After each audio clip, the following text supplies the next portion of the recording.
Back in the day, people deemed mentally ill were sent to mental asylums, a place that was kinda like a resort and spa, except with torture.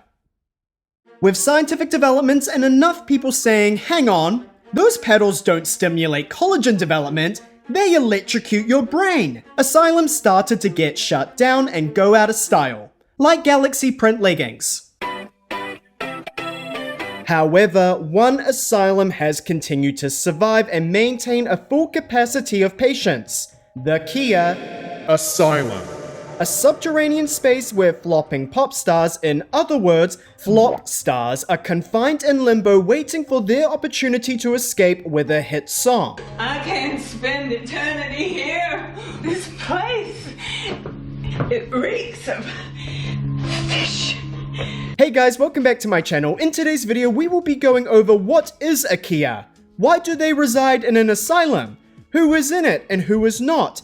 Are the visitation hours flexible? And ultimately, why does any of this matter? A great starting point for this video is what is the definition of a Kia? It is an internet slang term based off another internet slang term. It is like an onion with many layers to explain. The term originates from rapper Kia, who is best known for My Neck, My Back. Back on Twitter in 2014, a photo went viral after a fan met Kia in a store. The fan looked overwhelmed with emotion, which confused people online because respectfully, do Kia fans exist? Over time, Kia's name was used as slang to refer to a flop or an irrelevant celebrity. The earliest notable use of the term Kia as an insult was on June 26, 2023, with Twitter user @Jay'sRevenge writing, "Ice Spice has so many Kias in her face tonight." Although Kia has been defined as being interchangeable with being a nobody, a Kia cannot be a fully irrelevant flop because you have to be somewhat well known in the pop world in order to be in the conversation of whether you are a Kia or not. You cannot reasonably call an obscure man that makes reggae music A reggae band. Reggae. Yeah, reggae. And my daughter has reggae. I know, I pronounce Reggae. this reggae. that has less than 1,000 monthly listeners on Spotify a Kia. You have to be on the radar, just not cared about. In other words, you need to be famous, but culturally neglected. You need people to care enough about you that they want to hack into your Google Drive and leak your unreleased music, or have TMZ leaking salacious stories about you. A perfect example of a Kia is Rita Ora. Good morning, Rita Ora. We're talking about you. Everyone knows Rita Ora because she has some humongous radio hits, but where are her stans? Where are the little auras? And I don't want the little auras cussing me out in the comments because where were you when she said that she would release her new song if her tweet got 100,000 retweets? You made her lie and say that she got hacked. Another example is Zara Larsson. Once again, humongous hits, but where are the stans? I mean, besides Harry Daniels. You stand Zara Larsson. Oh my god, you got me there. You got me there, Ronnie. Insulting someone on the street for standing Zara Larsson is Kia behavior in itself, but nonetheless, the insult proved that she had Kia status. In the YouTube landscape, I am 100% a Kia. Without a doubt. I have been making YouTube videos for over 2 years and I'm not even close to hitting 100,000 subscribers. I am the Kia YouTuber. Now that we understand what a Kia is, we can now talk about where they reside. The Kia Asylum. The term was first used in a tweet in May 2024. User @imperfect4u tweeted an image identifying a hierarchy of Kias. They listed Beyonce, Taylor Swift, and Lady Gaga as the anti-Kia, artists that are living legends and have never touched Kia status. Rihanna, Ariana Grande, and Adele as successful artists but have a small sign of weakness. Katy Perry as a current flop but with a glorious history. Dua Lipa, Doja Cat, Billie Eilish, and Olivia Rodrigo as streaming forces but missing a key feature that makes them legends. Miley and Selena as artists with hits but little chart success. Sabrina Carpenter is someone that just came out of the Kia Asylum. Camila Cabello and Demi Lovato as artists entering the Kia Asylum. And finally, Zara Larsson, Ava Max, Charlie XCX, BB Rexa, and Kim Petras as resident Kia Asylum patients. There needs to be a scientific study done on the relationship between Albania and Kia Asylum. This chart definitely needs some amendments since posting in May 2024, with artists like Charli XCX escaping the Kia Asylum only a couple months later. There is no physical description of what the asylum looks like, it is up to interpretation. You could envision a literal asylum with peeling wallpaper, Auntie getting electrotherapy down the hall, and Sarah Paulson shouting for the guards.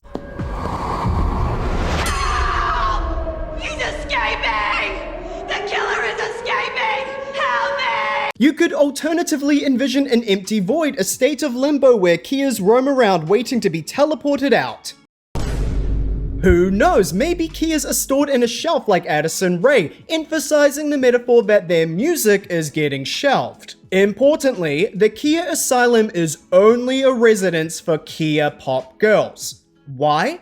Because this is mainly an invention of gay people, and gay people aren't interested in anything other than pop girls. There are valid arguments that the Kia Asylum is inherently misogynistic for not giving male pop stars the same treatment. However, being in the Kia Asylum means that you are at least somewhat relevant enough to be categorized, whereas men aren't included at all because no one wants to spend any mental energy thinking about men. So, entering 2025, who is in it and who is not? But first, please subscribe if you have not done so already, or I will personally sentence you to the Kia Asylum. Clearly, incredibly successful artists like Beyonce, Taylor Swift, and Ariana Grande are not in the Kia Asylum. Additionally, living legends like Madonna, Britney, and Mariah are also not in the asylum. Even if the music that they have released recently did not perform as well as their previous work, they received a presidential pardon from the Kia Asylum. It is just outright disrespectful to be placing people with enormous legacies in the Kia Asylum. Like, come on now. There is a line that cannot be crossed. This is a place for legends. As we all know, in 2024, there was a major prison break from the Kia Asylum. Pop stars that had resided in the asylum for years had finally completed their treatment and were released. Sabrina Carpenter, Charli XCX, Chappell Roan, Gracie Abrams, all of these artists, whether you personally loved their music for years, objectively were always in the Kia Asylum up until 2024.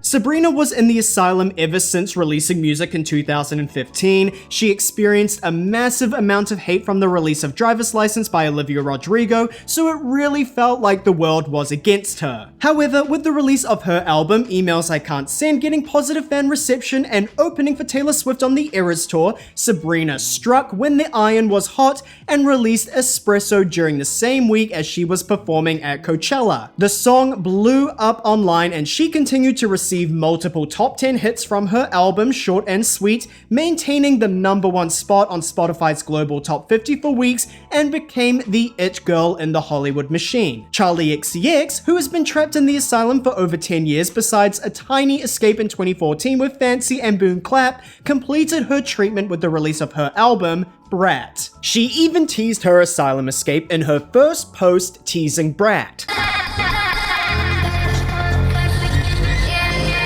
It was Metacritic's highest rated album of 2024. It hit #2 on the UK charts, which we do not need to go into more detail about why it did not hit #1. And she had a cascade of successful remixes with Billie Eilish, Ariana Grande, and fellow asylum inmate Lorde. Chappell Roan officially started releasing music in 2017 to very little noise. However, with the release of her album Rise and Fall of the Midwest Princess, opening for Olivia Rodrigo on the Guts tour, and having a viral moment at Coachella, Chappell catapulted into superstardom in a way that has truly not happened since Lady Gaga in 2009. Gracie Abrams always had a niche fanbase, however, with the release of her album The Secret of Us, a song featuring Taylor Swift, and strangely enough, a hate train fully boosted her out of the asylum. There was a ton of discourse on Twitter criticizing the mediocrity of Gracie's song, I Love You, I'm Sorry. However,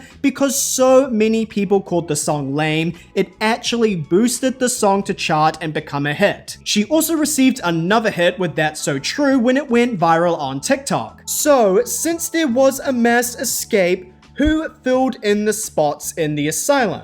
Firstly, it is important to note that there are multiple wards of the asylum based on your Kia status. There are the frequent flyer Kias, the gate-kept underground Kias, the Sprouts, and the fallen from grace Kias. Firstly, the frequent flyer Kias, aka the Albanians. Here we have BB Rexha, Ava Max, Rita Ora, and Zara Larsson, who is not Albanian, so we have a little bit of diversity. These artists are talented and deserving of success, but there is a je ne sais quoi that is not clicking. Whether it is something missing with personality, style, memorability, or even just not having enough luck. These artists can't seem to break into the global markets, and they don't have any stands on Twitter doxing others for their opinions. This is where Sabrina Carpenter sat in the asylum before escaping. Secondly, we have the gate-kept underground Kias.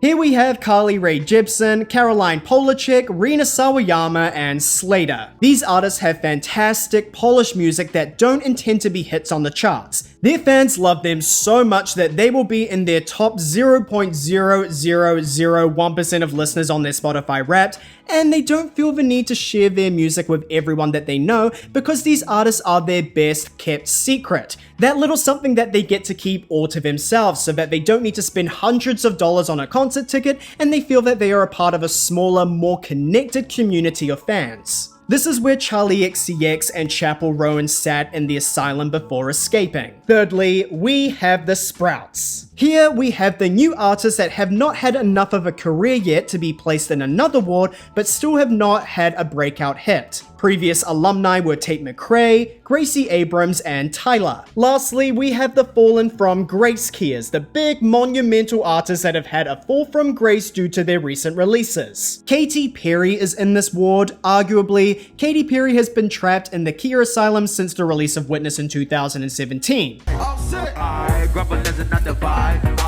I made a video covering Katy's Witness era and her 24/7 livestream experience, and to make a long story short, people hated Katy Perry because it was cool to hate Katy Perry. She's talented, she's nice, she's pretty, she's quirky, she's not controversial, yet one day everybody decided that she was persona non grata. I go into the reasons in a lot more depth in my other video, but regardless, the culture viewed her as a cringy Kia. With the release of her comeback single Never Really Over, which is an undisputed bop, the general public's hate train was never really over, you could say. And the song went nowhere. It's like that song by Katy Perry. It's not over till it's over. Yeah. It's. No, but think about it. Yeah. Meaning it's not over. It could be repaired. That's my point. Yeah. Is that a Katy Perry song? Yeah. I love that song. Harley's in Hawaii also went nowhere, yet it received a big viral TikTok moment years later, which proved that the music that she was making was actually good. She released her 2020 album, Smile. It was doomed from day dot. She strangely made the Smile era clown themed, likely leaning into being clowned online, but it was not a serving clown. It was a Kia clown. Katy was also pregnant, so she could not go on a big promotional cycle, and oh yeah, there was that thing called the COVID-19 pandemic that kinda messed things up a bit. But as 2024 approached, people were craving a Katy Perry comeback. She had not released much due to her American Idol commitments and Las Vegas residency. Wig, did you just say wig? Yes. I know, wig. I feel that already. People on TikTok made Teenage Dream go viral, where a majority of the big TikToks referenced wanting Teenage Dream 2.0. So she exited the asylum on a presidential pardon basis. She announced the lead single Woman's World with a very cool single artwork and also released a snippet of the song which, well... Sexy, confident. The instrumental sounded a lot like Stupid Love by Lady Gaga, so it sounded a bit dated. Also, the lyrics were very empowering to women, but in a corny millennial way that made it seem like the song would be played during a tampon commercial. It was so mediocre that even the Katy Cats were coming up with theories that the song was AI, or that she was heading back into the recording studio to rewrite the lyrics. What was most confusing is that the lyrics were kind of Teenage Dream-esque, something that everyone was dying for, and when she complied with everybody's request, they flipped a switch. Another major problem with the song was that it was co-written and produced by Dr. Luke, who had a major legal battle with Kesha. Releasing a woman empowerment anthem that is produced by an alleged abuser? Not really the right message to send. Woman's World peaked at number 63 on the Billboard Hot 100. This is not what is expected of a pop legend. Lifetime's, the follow-up single, peaked at number 15 on the chart. The bubbling under Hot 100 chart, that is. I would be fuming if I were Katy Perry. 3 round-trip tickets to the Kia Asylum and cancelling your $20 million contract with American Idol just for this.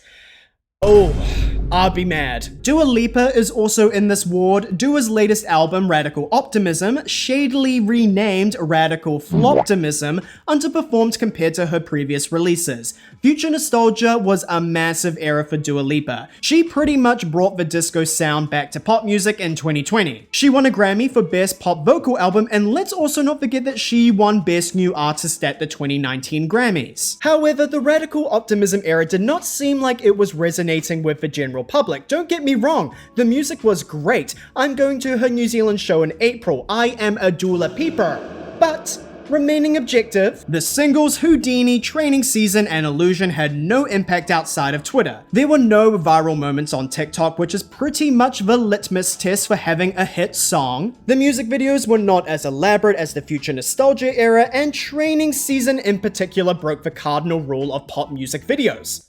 It was boring. While the streams were impressive and the album did chart well, pop fanatics were not invested, and going back to the definition of Kia, it is about not being culturally relevant. Camila Cabello is also in the ward. She had one of the biggest songs in 2018 with Havana and in 2019 with Señorita. However, Camila entered into the Kia Asylum for her Familia era and her most recent album, CXOXO. Even though it was my second most played album of 2024, I am a lover of the Kias. People thought that the CXOXO era was disingenuous. Dyeing her hair platinum blonde and releasing a hyperpop-esque lead single felt very left field for Camila. It didn't feel like her. The rest of the songs on the album weren't hyperpop, but they also weren't formulaic radio hits, so the music never caught on. Normani is also in the Asylum. Not much needs to be said about this. Her ticket to the Asylum was pre-booked years in advance. She waited 6 years to release her debut album. Not even Fifth Harmony was together for that long. Unless her album came out as a bona fide 10 out of 10 classic record, she was destined to enter into the Asylum. Look, the music was good. There was just too much expectation. Jennifer Lopez is also in the Kia Asylum. From my research, I have uncovered some rules and regulations to the operation of the Kia Asylum. Firstly, your debut song will be the strongest indicator of whether you'll never see the Kia Asylum or if it is your one-way ticket immediately into it. For example, Britney Spears' Baby One More Time and Olivia Rodrigo's Driver's License, they have never touched the Kia Asylum. However, there are exceptions to the rule. Katy Perry's I Kissed a Girl was a humongous hit, but I guess it was not enough. Secondly, there is an equilibrium. You know that saying, when the new supreme rises, the old one fades away? There are only so many spots in the top 10. There are only so many spots where you can be played on the radio. Not everyone can be number one. The pop star ecosystem only works if the Kia Asylum exists. When one exits, another must enter. When Sabrina Carpenter exited the Asylum, arguably Katy Perry entered. When Charlie XCX exited, Camila Cabello arguably entered. So moving forward, when a new Kia escapes the Asylum, look around and check that your faves are safe. Because if not, you can probably guess where they might be heading.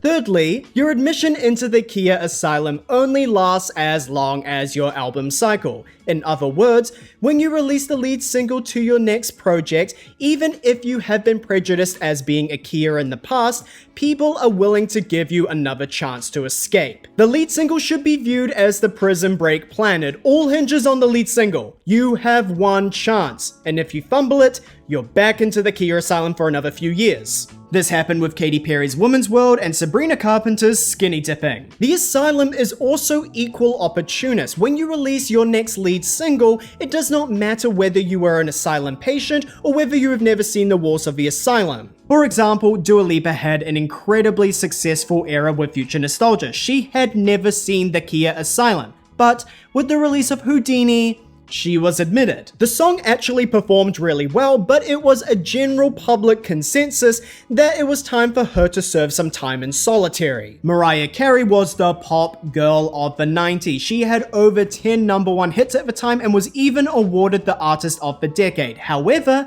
with the release of Glitter, which I've made a separate video on, she entered the Kia Asylum for several years, up until the release of The Emancipation of Mimi. Another important thing about the asylum is that it is wholly dependent on the cultural zeitgeist. I would arguably say that Taylor Swift was nearing the Kia Asylum after the Lover era. The singles from that album were, let's say, Incorrect, Me, You Need to Calm Down, Lover, and The Man. Taylor Swift was baiting us to force her into the asylum for not making Cruel Summer a single. Everything was hinging on her upcoming album after Lover. Assuming that she would have made the same type of music, I believe Taylor would have entered the Kia Asylum. However, due to the COVID pandemic, Taylor shifted her sound. She ended up creating her most critically acclaimed album of her career during the COVID lockdown, Folklore. This was her get out of jail free card. So, why does the Kia Asylum matter? In short, it doesn't. It's a made-up concept that is subjective to every individual. A pop star is only in the Kia Asylum if you think that they are in the asylum. Although it is easy to view the Kia Asylum as being insulting, it can also be seen as constructive criticism. It shows that people really want to see pop stars excel and develop their artistry. It is less about disregarding people's work, but instead saying, okay, here are some notes, go back to the drawing board and let's see what you can come up with. Or even more simply, this entire thing is really dumb. Thank you guys so much for watching this video. A reminder that I have a Patreon where I am posting exclusive content. Currently I have videos up on the 2002, 2003, 2007, and 2013 VMA pre-shows. They were all absolute hot messes. Comment down below telling me who you would like to see escape the Kia Asylum in 2025. Don't forget to leave a like and subscribe, and heck, why not share with your friends? And I'll see you in the next one. See ya!